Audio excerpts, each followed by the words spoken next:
Assalamu alaikum everyone. Today we will start the next chapter in autonomic pharmacology, the pharmacology of basically autonomic nervous system.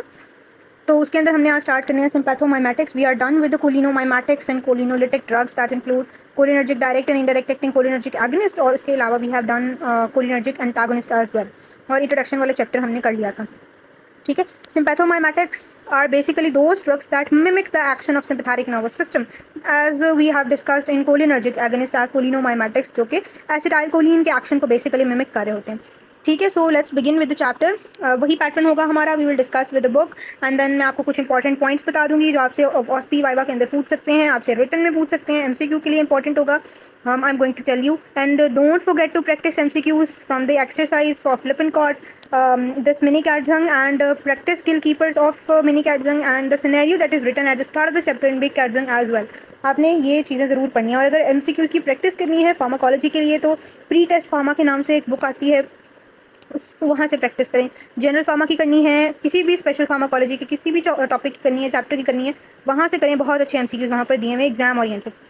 थोड़े से मुश्किल लगेंगे start में तो, लेकिन once you get use to practicing तो आपको फिर सॉल्व होना स्टार्ट हो जाएंगे. Let's start. The sympathomimetics constitute a very important group of drugs used for serious respiratory and other conditions. ठीक है. They are readily divided into subgroups on the basis of their spectrum of action. इनको भी हम spectrum of action की base पर, जैसे हमने agonist को cholinergic सिस्टम में डिवाइड किया था डायरेक्ट एंड इनडायरेक्ट, वैसे ही यहाँ पर भी डिवाइड करते हैं. ठीक है. मोड ऑफ एक्शन या स्पेक्ट्रम ऑफ एक्शन की बेस पर. So we have direct acting and indirect acting. Direct acting में भी रिसेप्टर की बेस पर फिर फर्दर टू टाइप्स हैं. Alpha agonist that act on alpha receptors and beta agonist that act on beta receptors. Basically we have studied कि direct acting वो drugs होती हैं जो डायरेक्टली रिसेप्टर पर जाकर एक्ट करती हैं और उसको स्टिमुलेट करती हैं, एक्टिवेट करती हैं रिसेप्टर पर बाइंड करके. But indirect acting are those drugs जो आपके इंडोजिनस जो उस रिसेप्टर का लाइगेंड होगा उसको बढ़ा देंगे, खुद जाके रिसेप्टर पर बाइंड नहीं करेंगे, खुद जाके उसे डायरेक्टली एक्टिवेट नहीं करेंगे.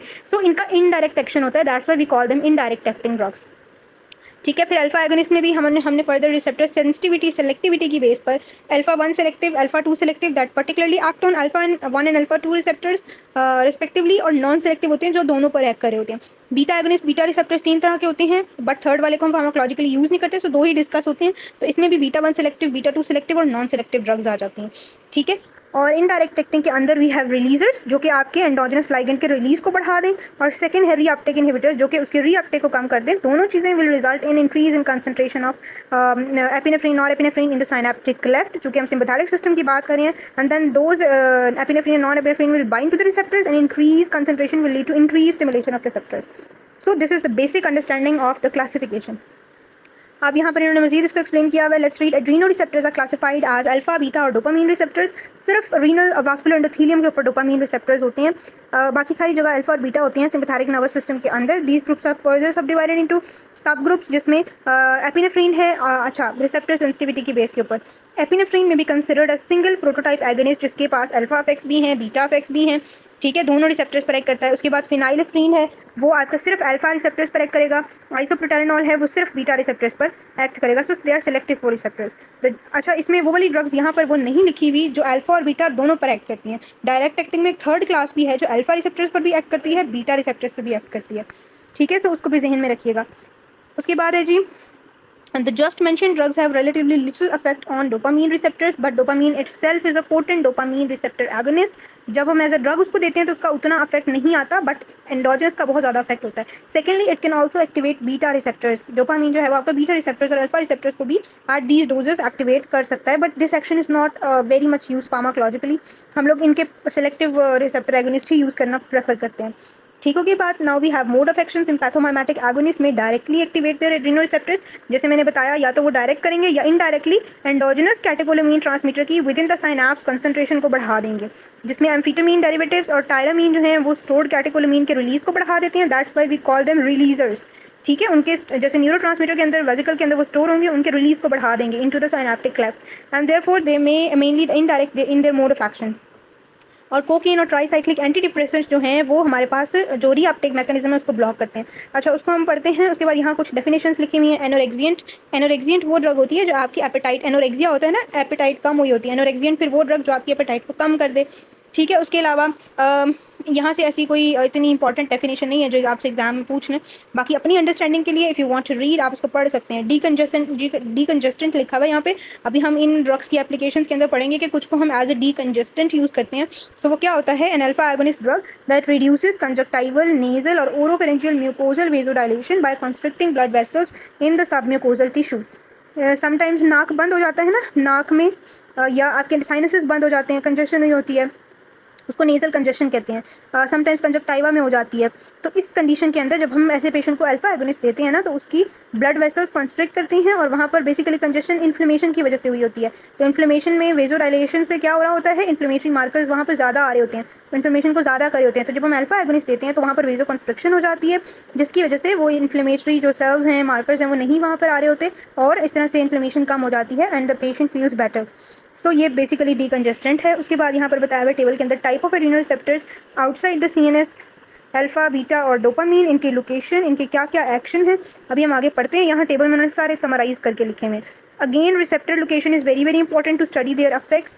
सो वो आपको पहले चैप्टर में हमने पढ़ लिया, मैंने इंपॉर्टेंस भी बता दी, याद करनी है। ठीक हो गया।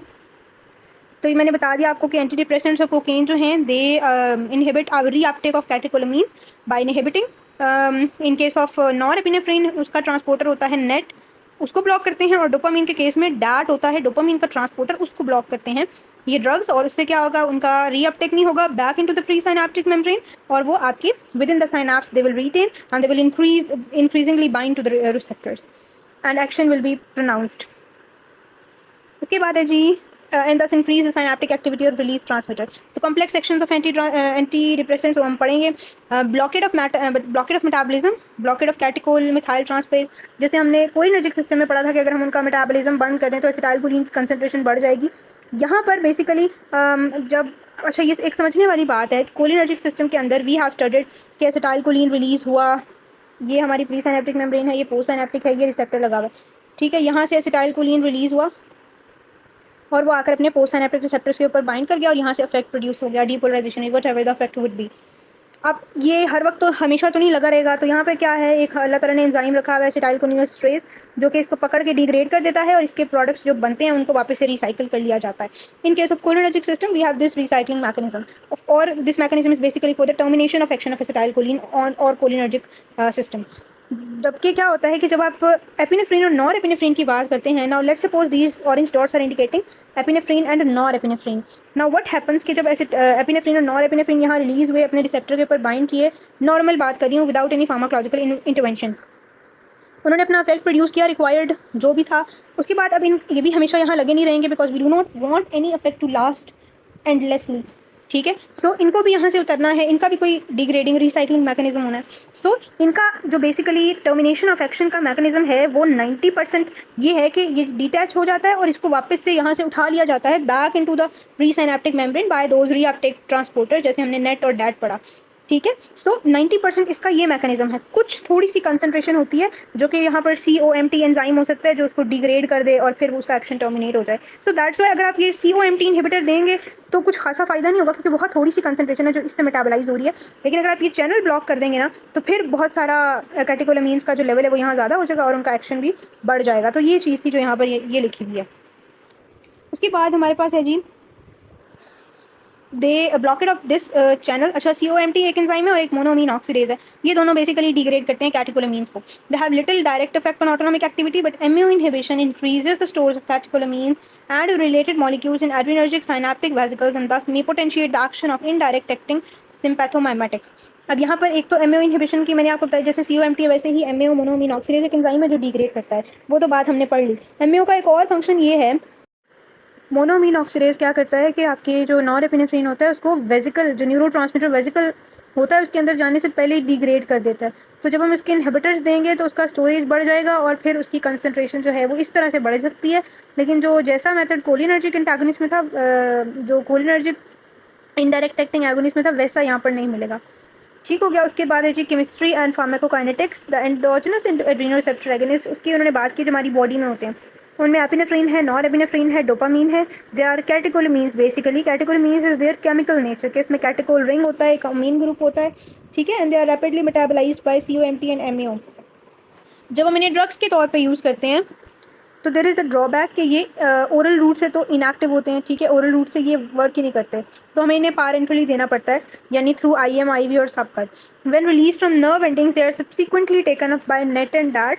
जब ये हम इनको देते हैं तो अब क्या होता है कि ये आपके जब सिनेप्टिक क्लेफ्ट के अंदर पहुंचते हैं through by passing through a very long route, तो वहाँ पर जो है ये टेकन अप हो जाते हैं बाय नेट और डैट नर्व एंडिंग्स के अंदर, जो मैंने आपको भी बताया मैकेनिज्म है, जिससे एंडोजेनस भी आपके जो हैं वो टेकअप होते हैं, और ये वाली जब हम देते हैं ना एज ए ड्रग तो ये भी टेकअप हो जाते हैं into perisynaptic cells. This uptake में also occur with exogenous norepinephrine, epinephrine and dopamine given as drugs. These agonist have a shorter duration of action.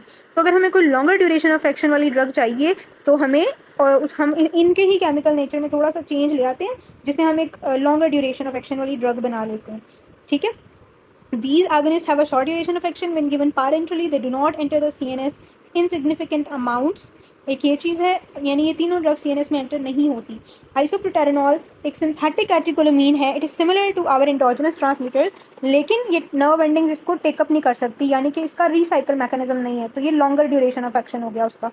उसके अलावा फिनाइल आइसोप्रोपाइलमीन्स जैसे एम्फीटामीन्स हैं, they are basically resistant to MAO, और इनमें से इन दोनों drugs में से दे आर नॉट कैटेकोलमीन्स, यानी इनके पास कैटेकोल रिंग और ये इनकी कैरेक्टरिस्टिक्स इनके जैसी नहीं होंगी, बट चूँकि ये MAO से रेजिस्टेंट है, ये आपके रिलीज़ को बढ़ा देते हैं, ये COMT से भी डिग्रेड नहीं होंगे, सो इनका भी लॉन्गर ड्यूरेशन ऑफ एक्शन होता है।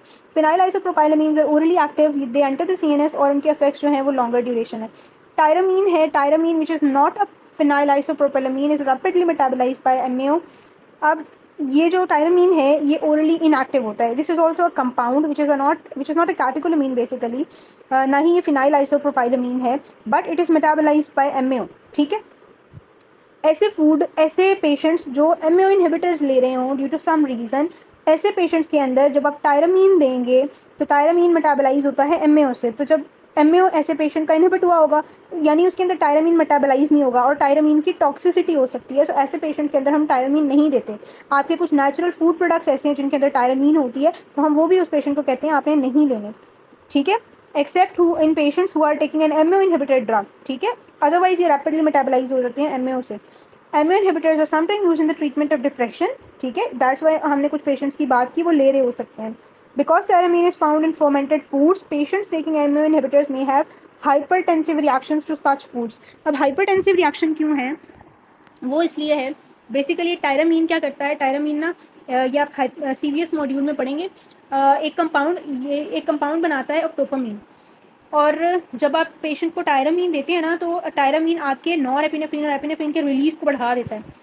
तो ऐसे पेशेंट जिनके अंदर एक तो ये वैसे ही रिलीज़ को बढ़ा रहा है और जब इसका मेटाबॉलिज्म भी स्टॉप हुआ है by taking MAO inhibitors along side, तो क्या होगा, बहुत ज़्यादा अमाउंट में एपिनेफ्रिन और वो जो कंपाउंड होगा वो निकलेंगे, जिसकी वजह से बहुत ज़्यादा सिंपैथेटिक ओवर एक्टिविटी हो जाएगी। In sympathetic system it causes hypertension, blood pressure को ज़्यादा करता है सिंपैथेटिक नर्वस सिस्टम, तो हाइपरटेंसिव क्राइसिस में जा सकता है पेशेंट।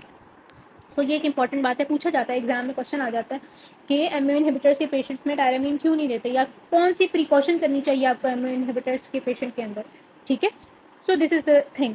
अच्छा जी, उसके बाद है जी मैकेनिज्म ऑफ एक्शन, बहुत इजी है। डायरेक्ट एक्टिंग का भी हमने बात कर ली, इनडायरेक्ट एक्टिंग की बात कर ली, रिसेप्टर्स भी हम लोग पढ़ चुके हैं, आपको पता है कि कौन सा रिसेप्टर कौन सी जी प्रोटीन के साथ लिंक है, जी प्रोटीन का क्या सिग्नलिंग कैस्केड होता है, ठीक है, वही सारी चीज़ इसके अंदर है। So first of all we will discuss alpha receptor effects. So you need to know, you must know कि अल्फा रिसेप्टर्स कहाँ कहाँ होते हैं। Alpha receptor effects are mediated primarily by the trimeric coupling protein GQ, ठीक है, जैसे मैंने आपको उसका निमोनिक बताया था QI mart, M1 M2 M3 sorry QI SSS हमने किया था, जिसमें पहले दो Q और I जो थे वो अल्फा रिसेप्टर्स को डिनोट करे थे, alpha 1 and alpha 2। Alpha 1 receptor GQ linked होता है और अल्फा 2 जो है वो GI लिंक्ड होता है।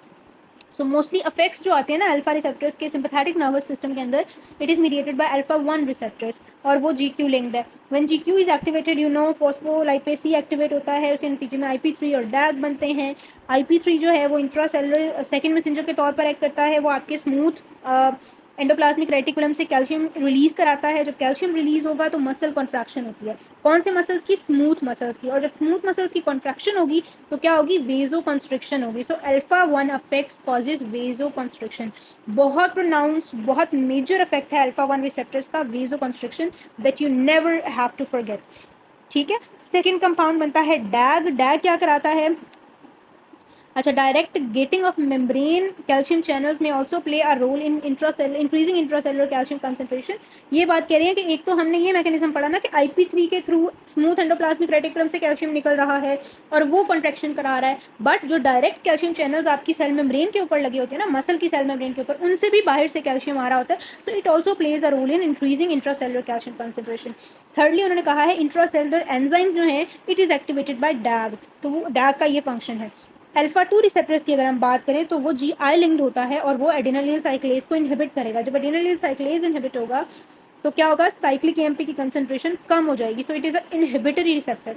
बहुत रिपीटेडली आज क्वेश्चन है, सवाल ही नहीं पैदा होता आपका फार्मा का पेपर हो और आपसे अल्फा 2 रिसेप्टर का सवाल ना पूछा गया। So it is this much important because ये सबसे पूरे कोलिनर्जिक सिंपैथेटिक सिस्टम में सबसे डिफरेंट रिसेप्टर है। एगोनिस्ट की कैटेगरी में लिखा हुआ है but it is a inhibitory receptor और इसके एक्शन जो है बिल्कुल ऑपोजिट होते हैं सिंपैथेटिक एक्टिविटी के। ठीक है, अच्छा वो भी हम डिटेल में डिस्कस करेंगे। बीटा रिसेप्टर इफेक्ट्स कैसे आते हैं? ऑल बीटा रिसेप्टर्स वो सारे एडिनिल साइक्लेज को स्टिमुलेट करते हैं वाया GS प्रोटीन, जिसकी वजह से साइक्लिक AMP की कंसंट्रेशन बढ़ जाएगी सेल के अंदर। और कुछ बीटा रिसेप्टर्स ऐसे भी हैं जो G protein independent effects produce करते हैं और वो बाइंड करते हैं बीटा एरेस्टिन के साथ। ठीक है, बट दैट्स नॉट इम्पॉर्टेंट। उसके बाद जी कुछ हमारे पास बाइस्ड एगोनिस्ट होते हैं, कुछ ऐसे एगोनिस्ट होते हैं, रिसेप्टर एक्टिवेटर्स होते हैं जो बाइस्ड होते हैं, that have affinity for certain other kind of proteins, like they appear to have effects in addition to traditional GS activating actions। Beta arrestin की ही बात हो रही है। ठीक है, so this is just for the sake of information, exam में ये चीज़ आज तक नहीं पूछी गई। उसके बाद ये dopamine receptors, dopamine D1 receptors होते हैं, D2 रिसेप्टर्स होते हैं। दो तरह के होते हैं D1 रिसेप्टर्स, दोनों ही जो है वो आपके बेसिकली एड्रेनलिन साइक्लेज के थ्रू वर्क करते हैं, लेकिन D1 स्टिमुलेटरी होते हैं, D2 इनहिबिटरी होते हैं। ठीक है, जो D1 है वो आपके न्यूरॉन्स के ऊपर, वैस्कुलर स्मूथ मसल्स के ऊपर होते हैं, वेसल्स की डायलिटेशन कराते हैं। जब हम उनको एक्टिवेट करेंगे वेसल्स की डायलिटेशन होगी। ये भी बात डिफरेंट है from alpha 1 receptor, they are causing vasoconstriction. Second dopamine D2 receptor जो है वो ब्रेन के अंदर इंपॉर्टेंट है और प्री साइनेप्टिक रिसेप्टर्स के ऊपर प्रेजेंट है, पेरिफेरल नर्व्स के अंदर। ठीक है, और वो क्या कराते हैं? वो G इनहिबिटरी से लिंक्ड हैं, वो कम करा देते हैं साइक्लिक AMP की कंसंट्रेशन। इफेक्ट्स क्या क्या आते हैं वो भी हम ऑर्गन सिस्टम इफेक्ट्स के अंदर इन सारे रिसेप्टर्स की इंटरेक्शन से पढ़ेंगे क्या क्या हो रहा होता है। ठीक है, अब ऑर्गन सिस्टम इफेक्ट्स में आपसे पूछा जाता है कि आप बताएं सिंपैथोमाइमेटिक्स के ऑर्गन सिस्टम इफेक्ट्स क्या हैं, या आपसे सिर्फ अल्फा एगोनिस्ट के ऑर्गन सिस्टम इफेक्ट्स पूछ सकते हैं। यहाँ पर तो मिक्स लिखे हुए हैं ना, फिर आपने स्क्रीन करना है कि हर ऑर्गन में से अल्फा के कौन कौन से थे वो वाले लिखने हैं। ठीक है, MCQs में आपसे ऑप्शंस देके पूछ सकते हैं ये इफेक्ट है, इसमें से बताएं which of the following are the effects of alpha blockers except. तो इस तरह से MCQs आ सकता है। ठीक है, ये सिनेरियो बना के दे सकते हैं, हमने पेशेंट को ड्रग दी, अननोन ड्रग है, उसके ये इफेक्ट्स आ रहे हैं, तो आप बताएं वो कौन सी क्लास से बिलोंग करती है, ड्रग का नाम क्या है, दिस एंड दैट। ठीक है, सो इस तरह से सवाल आ सकता है।